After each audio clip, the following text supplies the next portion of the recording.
Welcome back.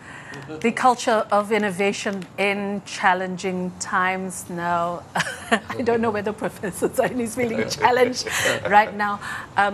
Let's come back to your students. You've talked a lot about your your organization, how you're changing it, but at the moment what we're hearing tends to be more the academics, a sort of common room type situation. It still sounds to a lot of students out there perhaps that it's still being driven top down. What has been the contribution from the student body, I was to say, this is the environment that we want in order to be more innovative? Our students are limited in their mobility. 3 years ago, I met Tony and I offered him programs to take my student out from Malaysia. So last year we sent out 3,200. So AirAsia was our main sponsor at that time. And we sent students around the globe. This year, 5,000. So this is the first time a local university planning ahead to expose their students outside the country. And when they are not in Malaysia, they spend 3 months in Australia, 3 months in China, and the perspective changed. We change because we meet different people. We experience different environment. So this is very important. If you want to change people, let them go outside their normal routine. So that is for me important. What changed me a lot because I travel a lot. Yeah, I think therefore Tony is in this business, probably he can travel anywhere. So this is very important. Exposure. Exposure. Yes. Okay. Exposure. And then when you are not limited to Malaysian environment or Johor environment or Kuala Lumpur environment, not to say that there's anything wrong with a Johor environment. No, nothing wrong with Johor. We have just to get that clear.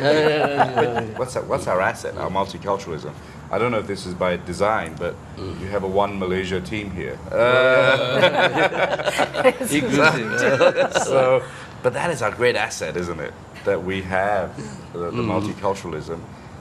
We have good command of the language, and by sending our kids abroad and hearing ideas, and also us telling their ideas, they grow in their confidence. Sure. So that's why I think language is important. All right.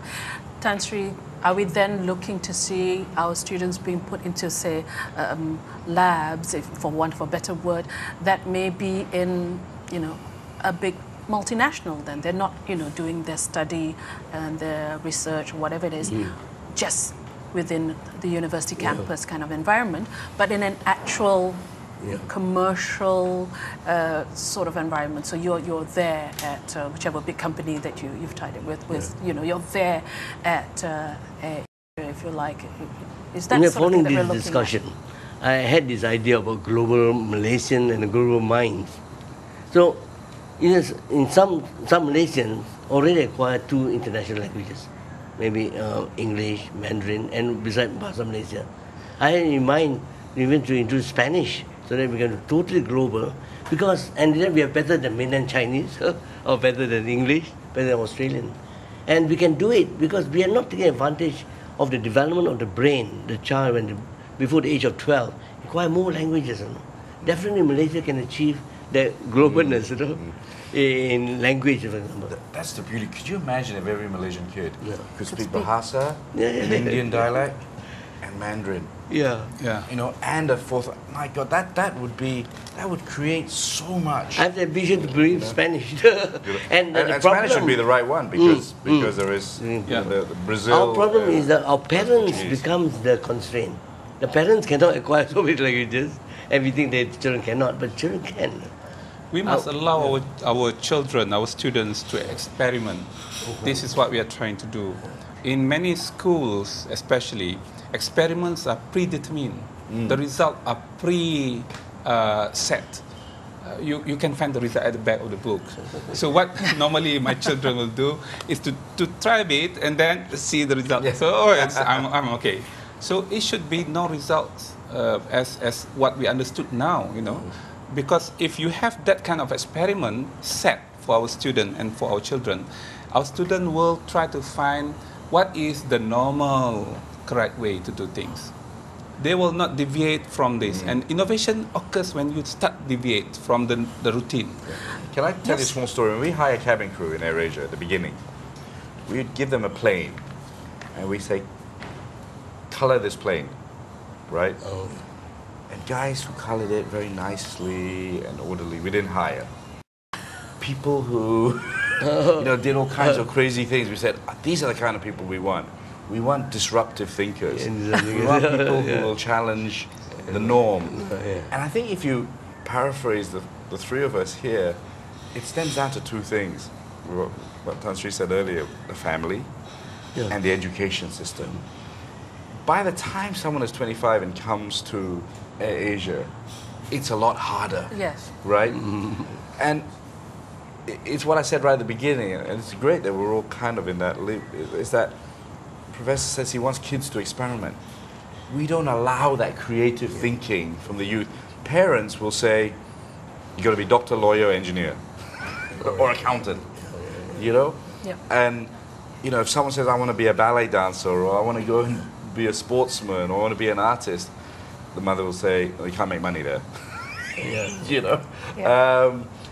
Or if I want to be an inventor, don't be stupid, you can't invent anything, etc. So people watch, I say, allow people to dream, allow people to have ideas.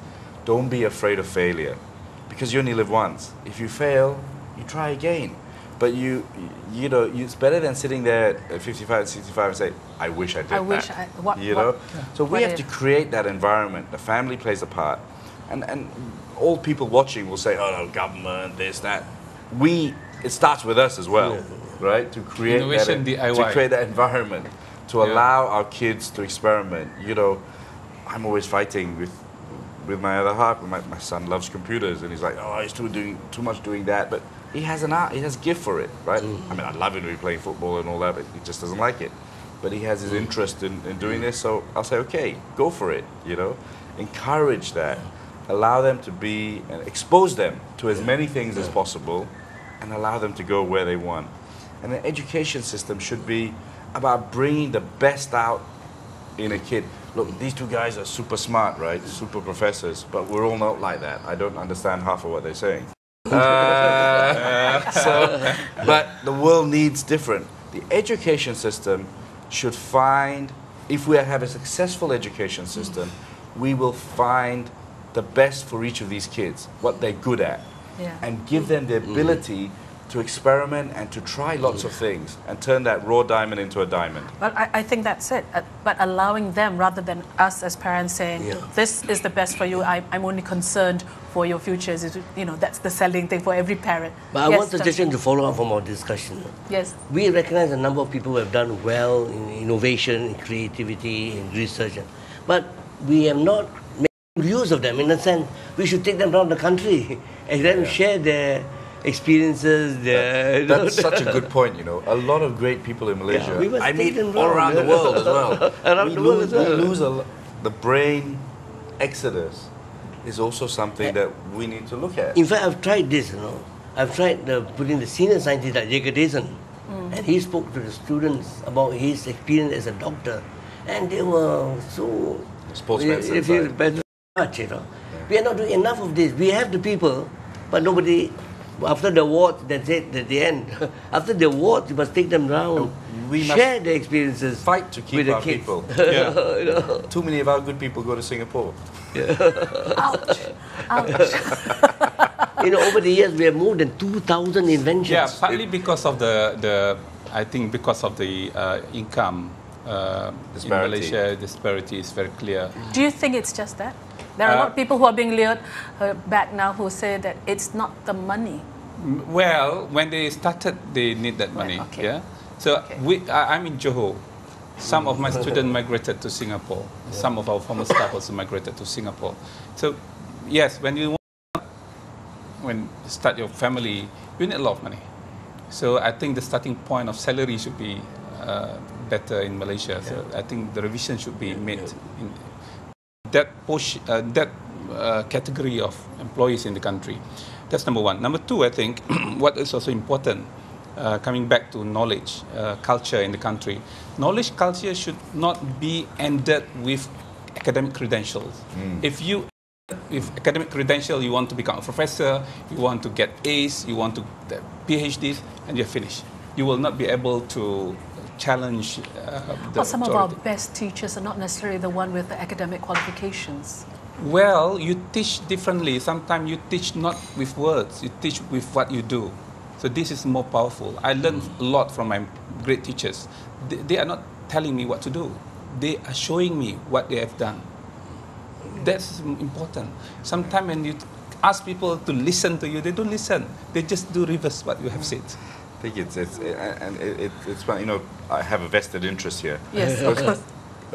No university has ever recognized anything of it, but Prof did, and gave me a doctorate. I don't know if it was a free tickets or. Yeah, you know, I'm sure out there that people think we should be burning the the thinking. stake. He wanted us to share our ideas with his Yeah. kids. Yeah, that's good. He wanted to globalize the world, and that's what we need more of. We need more thinkers like Prof and Tan Sri. It's a globalized world. We have to fight to keep our thinkers in the country. But whatever we do here, it starts in the home. And whatever we say, it starts in the education field. From the moment they're in primary school or even kindergarten, you know, you have to get them to think independently and expose themselves to many things. All right, I'm going to have to go for a quick break right now. When we come back, we're going to look at some other countries and say, what is it that they're doing in some of those places? How, you know, can we learn anything from those? So come back, join us, and let's hear more from our panelists. Yeah, right. Okay.